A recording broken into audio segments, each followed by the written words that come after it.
الحمدللہ، سنت سفینہ نجات ہے، سنت نجات کی کشتی ہے۔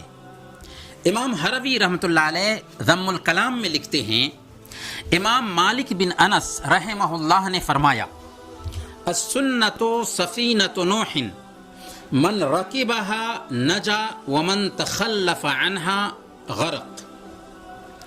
سنت نوح علیہ السلام کی کشتی ہے، جو اس میں سوار ہوا نجات پا گیا اور جو اس سے پیچھے رہا ڈوب گیا۔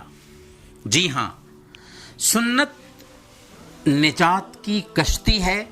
جس طرح نوح علیہ السلام کی کشتی میں سوار ہونے والے نجات پائے، ویسے ہی اللہ کے نبی صلی اللہ علیہ وسلم کی سنت پر عمل کرنے والے ہی نجات پانے والے ہیں۔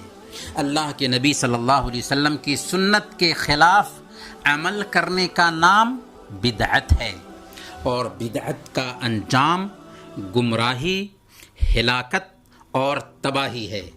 من عمل عملا لیس علیہ امرنا فہو رد، جس نے کوئی ایسا کام کیا جو ہماری شریعت کے مطابق نہیں، وہ مردود ہے۔